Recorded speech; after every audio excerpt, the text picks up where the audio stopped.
and rain, come and rain, come and rain, Holy Spirit,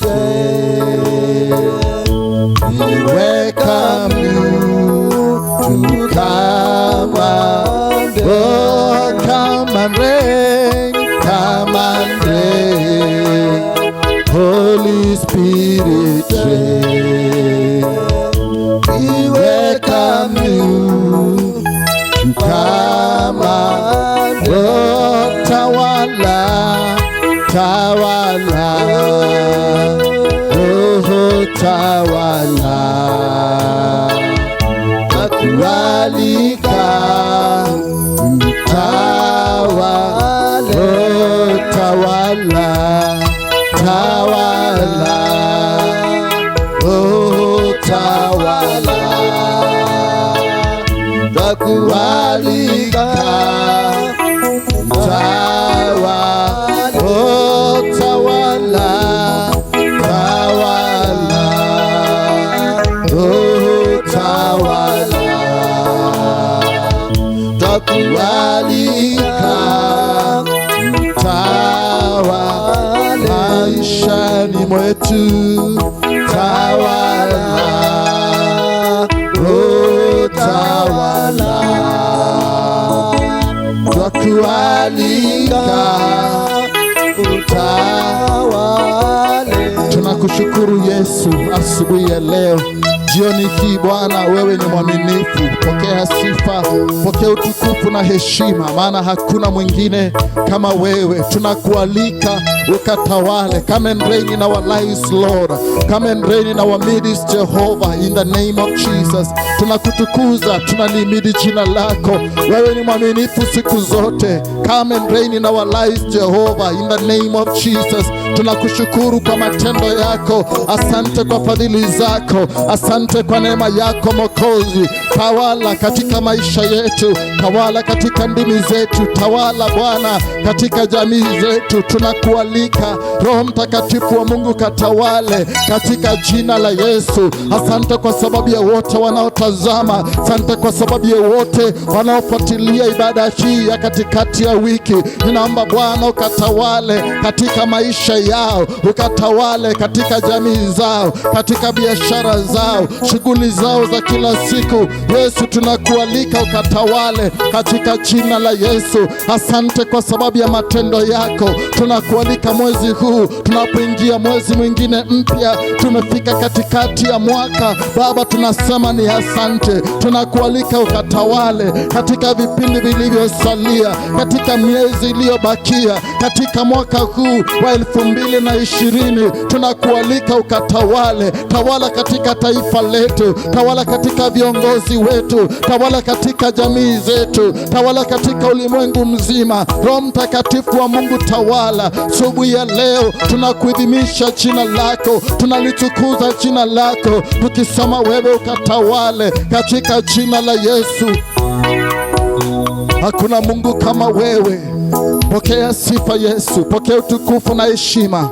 Asubuhi ya leo tunalibariki jina lako, tunalihimidi jina lako. Wewe ni mwaminifu. Asante kwa matendo yako makuu, asante kwa fadhili zako. Wewe ni mwaminifu siku zote. Tunakualika ukatawale katika maisha yetu, tunakualika ukatawale, maana kuna mwingine aliye kama wewe, katika jina la Yesu. Wewe ni Alfa na Omega. Pokea sifa Yesu, pokea utukufu na heshima. Roho Mtakatifu wa Mungu, twajiachilia mikononi mwako. Tunakualika Bwana ukatawale katika jina la Yesu. Asante kwa fadhili zako. Wewe ni Mungu mkuu. Pokea sifa, pokea utukufu na heshima kwa jina la Yesu. Sote tuseme amen. Bwana Yesu asifiwe sana. Mara tena napenda kuwakaribisha katika ibada ya jioni ya leo. Karibu sana, maana wewe ni mtu wa maana sana, na Mungu amekuteua kwa siku ya leo, maana ana makusudi na maisha yako. Wewe ni mtu wa maana sana, ninakupenda kwa jina la Yesu. Mungu akubariki sana kwa kupata wakati wa kufuatilia ibada yetu ya katikati ya wiki. Na jina langu mara tena ni mchungaji Moses Mbidhi, kanisa la AIC. Napenda nikukaribishe katika ibada ya Jumatano ya leo. ikiwa ni mwezi mpya, tunaenda kupata topic ambayo inasema Yesu anatawala. Na katazama, tumemaliza nusu mwaka, tangu mwezi wa kwanza, mwezi wa pili, wa tatu, wa nne na wa tano. Sasa tunaingia katika mwezi wa sita, na tunapokamilisha nusu mwaka tunaingia katika nusu nyingine. Mungu amekuwa mwaminifu siku ya leo, na katika miezi hiyo yote ambayo imetangulia, nataka nikukumbushe ya kwamba Mungu wetu ni Mungu mkuu. Na siku ya leo tunapoenda kujifunza kuhusu ya kwamba Yesu anatawala, ninakuombea ya kwamba katika miezi iliyosalia katika mwaka huu, kila siku itopo leo, Yesu akatawale katika maisha yako. Yesu akatawale katika jamii yako, na akatawale katika taifa letu la Kenya, maana yeye anabaki kuwa Mungu. Karibu sana, tutaenda kupata somo katika kitabu cha Mwanzo mlango wa kwanza. Tutasoma maandiko matakatifu, kitabu cha Mwanzo mlango wa kwanza na mstari wa kwanza na wa pili. Kitabu cha Mwanzo mlango wa kwanza mstari ule wa kwanza na wa pili. Nitasoma kwa jina la Yesu. Hapo mwanzo Mungu aliziumba mbingu na nchi, nayo nchi ilikuwa ukiwa, tena utupu, na giza lilikuwa juu ya uso wa vilindi vya maji. Roho ya Mungu ikatulia juu ya uso wa maji. Mstari wa tatu, Mungu akasema iwe nuru, ikawa nuru. Mungu akaiona nuru ya kuwa ni njema. Mungu akatenga nuru na giza. Mungu akaita nuru mchana, na giza akaita usiku. Ukawa jioni, ikawa asubuhi, siku moja. Bwana Yesu asifiwe. Kwa hivyo katika neno hili, najua ni neno ambalo tumelisoma kwa mara mingi, na kitabu hiki cha Mwanzo, labda unapoanza kusoma Biblia, lamkini kila mmoja wetu amepata nafasi ya kusoma mstari huu wa kwanza, ya kwamba hapo mwanzo Mungu aliziumba mbingu na nchi. Tunazungumzia kuhusu Yesu anatawala, na hadithi hii ya Mwanzo inatupatia hadithi ya uumbaji, the story of creation. Na tunapopatiwa msingi wa vile uumbaji wa dunia ulivyofanyika na Mungu, tunapatiwa mstari huu wa kwanza ya kwamba aliziumba mbingu na nchi.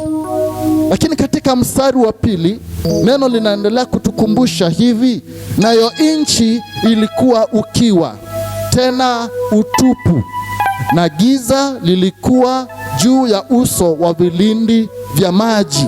Bwana Yesu asifiwe. Kuna mambo matatu tunapopatiwa katika uumbaji, hadithi hii ya uumbaji, ya kwamba hapo mwanzo, kumbuka, si kwamba dunia ilikuwa haikuwepo na kitu. Mungu alikuwepo. Ukisoma kitabu cha Mwanzo mlango wa kwanza na mstari wa kwanza hadi wa 4, maandiko yanazungumzia hapo mwanzo kulikuwako neno, naye neno alikuwako Mungu.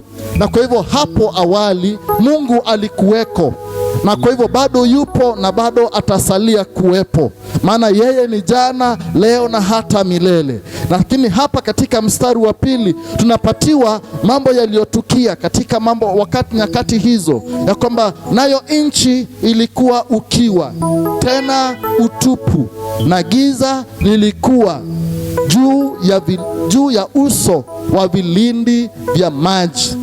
Ya kwamba kabla ya mimi na wewe kuumbwa, kabla ya Mungu kuumba miti, kabla haijakuwepo mijengo ambayo tunaona siku ya leo, wanyama wa baharini na wale wa angani na wale hata wa ardhi, haya yote kabla hayakuwepo, maandiko yanasema katika mstari wa pili ya kwamba nchi, baada ya Mungu kuziumba mbingu na nchi, hiyo nchi ilikuwa ukiwa, tena utupu.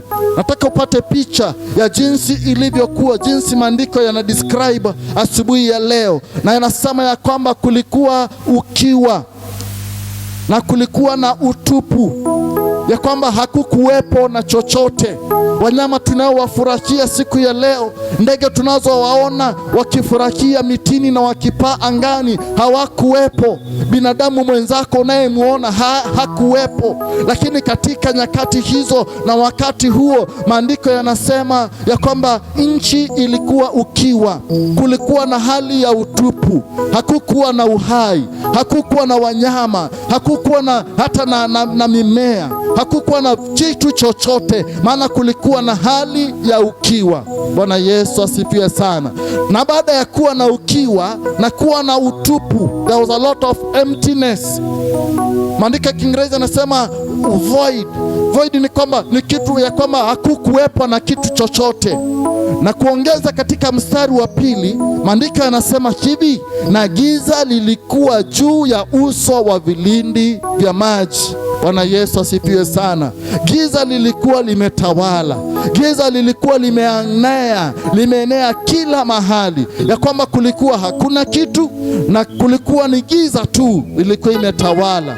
Bwana Yesu asifiwe sana. Nataka kuzungumza na wewe siku ya leo, nikukumbusha ya kwamba Yesu katika nyakati tunazoishi, nyakati za COVID-19, bado Yesu anaishi na kutawala, maana yeye ni jana, leo na hata milele. Na unaweza kuona katika nyakati ambazo zimejawa ukiwa, unaweza kuona ishi katika nyakati ambazo zimejawa na utupu katika maisha yako. Unapotafakari hali za ulimwengu, unajawa na hofu, unajawa na kukosa matumaini, maana kumejawa na utupu, hakuna matumaini tena. Hata katika kazi ambazo unafanya kila siku, yamkini labda imesimama, biashara zimekuwa mbaya. Nataka nikutie moyo asubuhi ya leo na jioni ya leo na siku hii ya leo, ya kwamba Yesu bado anatawala. Hali zinaweza kuwa zimebadilika, hali zinaweza kuwa ziko ngumu, maisha yanaweza kuwa yamejawa na ukiwa, yamejawa na utupu, ya kwamba hakuna matumaini. Bwana Yesu asifiwe. Mahali ambapo naona ya kwamba hawezi ukaishi kesho. Wengine wamekosa matumaini, wengine wanasema serikali saidia, yaani mambo yamekuwa tu mabaya. Na tunapolia katika nyakati hizi ya COVID-19 na mambo za hali za dunia na mambo ya uchumi kuwa magumu, nataka niwakumbushe wapendwa, nataka nikukumbushe rafiki yangu ya kwamba tunaye Yesu, tunaye Mungu ambaye anaishi na kutawala, na yeye bado anaketi katika kiti chake cha enzi, na yeye bado atabaki kuwa Mungu. Regardless of what you are going through, he remains to be God. Na kwa hivyo, na Yesu anapotawala, ni vizuri nikukumbusha ya kwamba haijalishi giza unayopitia, haijalishi mambo ambaye yanakaa yakona kana kwamba yamekufikisha mwisho katika maisha, lakini nataka nikuambie katika ule mstari wa pili, giza lilikuwa juu ya uso wa vilindi vya maji, ya kwamba hakukuwepo na matumaini. Kama sisi tungekuwa tumeumbwa kwanza, labda tungeona dunia ikikaa vibaya, labda tungeona dunia haifai tena, tungeona ya kwamba mambo yameharibika kabisa, lakini Mungu akatanguliza kwa mpango wake. Lakini napenda mstari ambao unafuatilia mahali pale, maana maandiko yanasema hivi ya kwamba Roho ya Mungu ikatulia juu ya uso wa maji. Sema Bwana Yesu asifiwe. Haleluya. Katika giza, katika hiyo hali ya ukiwa, katika hiyo hali ya utupu, nataka nikukumbushe maandiko yanasema katika mstari huo wa pili ya kwamba Roho ya Mungu ikatulia juu ya uso wa maji, ya kwamba in that state of emptiness, in that state of voidness, in that state of lack, in that state of desperation, God still reigns in our lives. Na katika mstari huu wa pili, sehemu ya mwisho, maandiko yanasema Roho ya Mungu ikatulia juu ya uso wa maji. Bwana Yesu asifiwe sana. Hapo mwanzo tumetangulia kuambiwa ya kwamba uso wa vilindi vya maji ulijawa na giza, lakini Roho wa Mungu bado alikuwa anatawala. Roho wa Mungu bado alikuwa usukani katika maisha yako siku ya leo. Haijalishi kana kwamba wengine wameumia katika katika magonjwa mbalimbali, lakini nataka nikukumbushe katika mateso ya miili hii yetu bado Yesu anatawala, na amelipa gharama, akakufa pale msalabani, na akasema kwa mateso yake tumepata uponyaji. Kwa hivyo hakuna magonjwa ambayo yanamshinda yeye, maana yeye anatawala zaidi ya mateso ya magonjwa ya ulimwengu huu. Bwana Yesu asifiwe sana. Katika maisha yako umekosa matumaini, unasikia kwamba umefika mwisho, watu wamekuacha, majirani wanakukejeli, marafiki wamekutenga, na kaka nikuambie, bado hapo Mungu ambaye anakutazama akiwa mbinguni, na yeye anaketi katika kiti chake cha enzi, na bado anatawala. Maana katika ile hali ya giza, katika ile hali ya utupu, katika ile hali ya ukiwa, Roho wa Mungu alikuwa anatawala. Katika zile hali za kukosa matumaini, Roho wa Mungu bado anatawala. Katika ile hali ya kusema ya kwamba nimefika mwisho, bado Roho wa Mungu anatawala, mpendwa. Na kwa hivyo nataka nikukumbushe na nikutie moyo, tunapoingia katika mwezi wa 6, tunapoendelea, bado ni mbichi, wiki ya kwanza ya mwezi wa 6. Nataka nikuambie, katika mwaka uliosalia, miezi iliyosalia, miezi ambayo tunaingia mwezi wa 6 na wa 7 na kuendelea, Roho wa Mungu akatawale katika maisha yako. Roho wa Mungu akatawale katika hiyo hali ya giza. Roho wa Mungu akatawale katika hiyo hali ya kukosa matumaini. Nataka usikie ya kwamba utasimama kwa imani, utatembea ukiwa na ujasiri na ukiwa na moyo wa ushujaa, maana Yesu anatawala. Kama unaamini sema amen. Bwana Yesu asifiwe sana. Bado Yesu anatawala.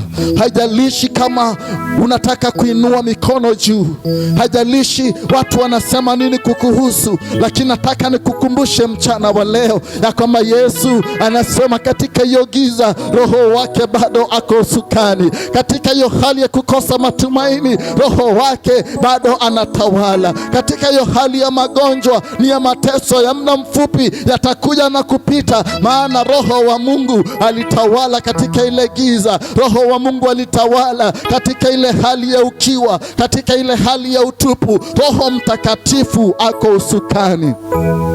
Hili ndilo tumaini letu wa Kristo, maana tunaye Mungu anayeishi. Bwana Yesu asifiwe.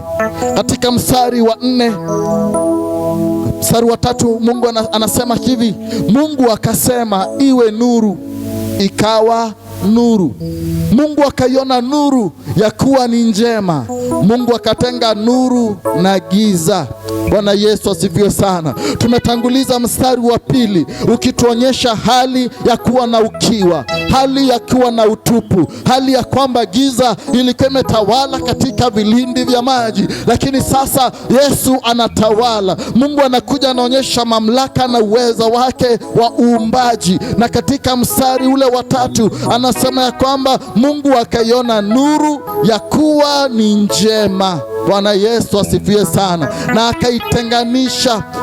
akaitenga nuru na giza. Ninakuombea siku ya leo ya kwamba giza iliyotawala katika miezi yaliyotangulia, giza iliyotawala kuanzia mwezi wa kwanza, mapito ambayo umeyapita katika miezi iliyotangulia, giza ambayo umeiexperience katika maisha yako, inaenda kutenganishwa na Bwana Yesu, inaenda kutenganishwa na wewe unaanza kuiona nuru. Kama wewe ni Mkristo, simama kwa ukamilifu, simama kwa nafasi yako mpendwa, maana Mungu anakuona na anakutazama, na bado hajachoka na wewe. Anasema ya kwamba anaishi na kutawala, na bado anakudhamini mpendwa. Usichoke katika safari, usikate tamaa mpendwa, jipe moyo, jikaze, vumilia, maana giza inaenda kutenganishwa na nuru. Na maandiko yanasema akaiona nuru ya kwamba ni vema, ni nzuri, akaitenganisha na giza. Na katika mstari ule maandiko yanasema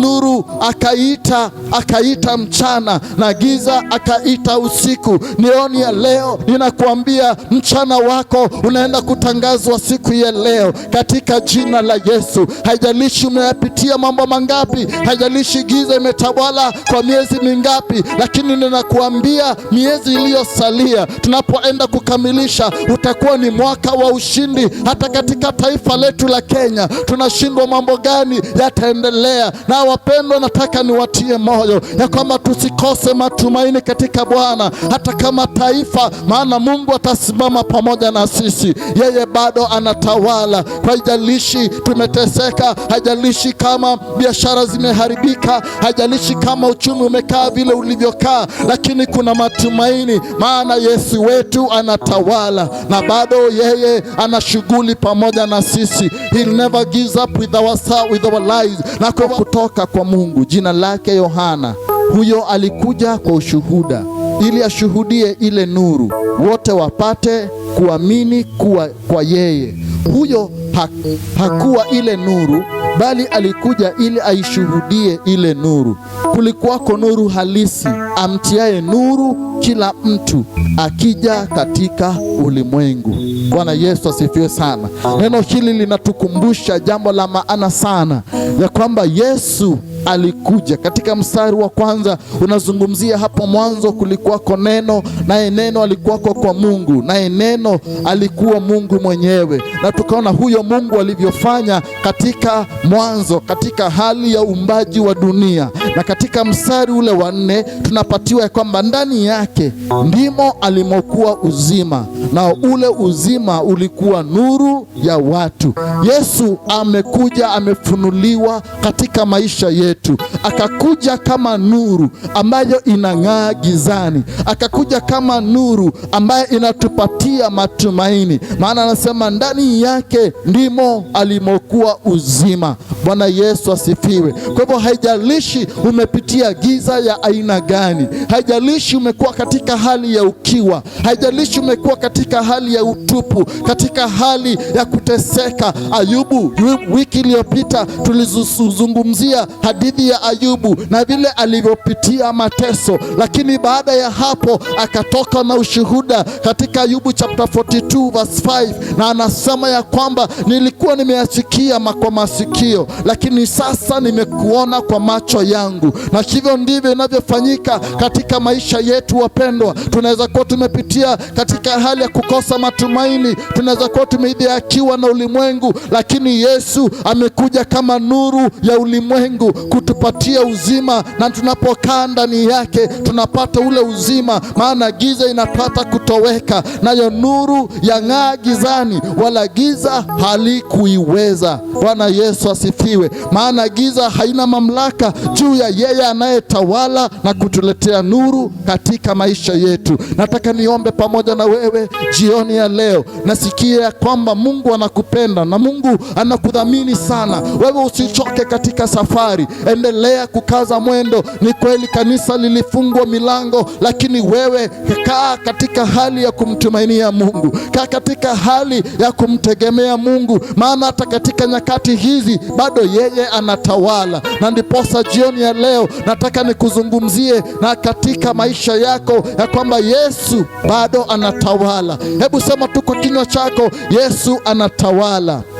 Bwana Yesu asifiwe. Na tunapofunga katika maombi jioni ya leo, nataka nikuhimize mpendwa, hajalishi mateso unayopitia, bali nataka nikuombee ya kwamba tunapoingia nusu mwaka uliosalia, tunapoingia mwezi huu wa 6, tunapoendelea na mwezi wa 7, nuru ya Bwana ikatawale na ikadhihirike katika maisha yako katika jina la Yesu, na ukajua ya kwamba bado yeye anaishi na kutawala, maana anakudhamini vile ulivyo. Baba wa mbinguni, kwa jina la Yesu ninakushukuru kwa sababu ya mtazamaji huyu. Ninatamka baraka zako za kipekee, ninatamka neema yako ya ajabu katika maisha yake. Baba, tumefunzwa neno lako mchana wa leo ya kwamba Yesu bado unatawala, bado unatawala katika maisha yetu. Ninakuombea Bwana kwa sababu ya mtazamaji huyu katika maisha yake. Yamkini amepitia mapito ya kuvunja moyo, amepitia mapito yanayokumsononesha moyo wake, amepitia hali ya kudhalalishwa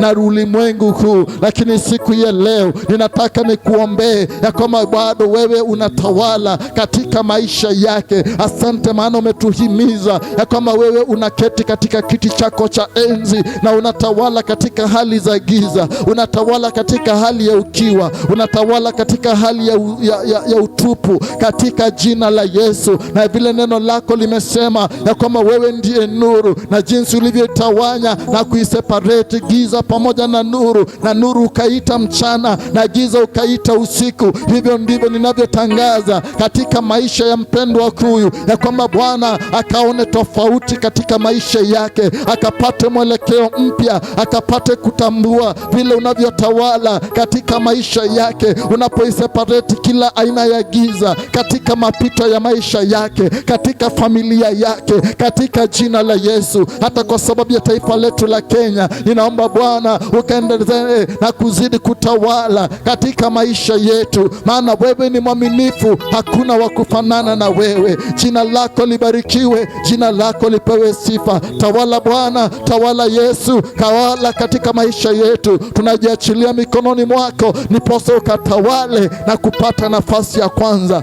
Jina lako libarikiwe, jina lako linuliwe Bwana, maana umetukuka milele. Kwa jina la Yesu tunaomba na kuamini, amen. Bwana wa mbinguni akubariki na akazidi kutawala katika maisha yako unapompatia nafasi. Shalom, amen.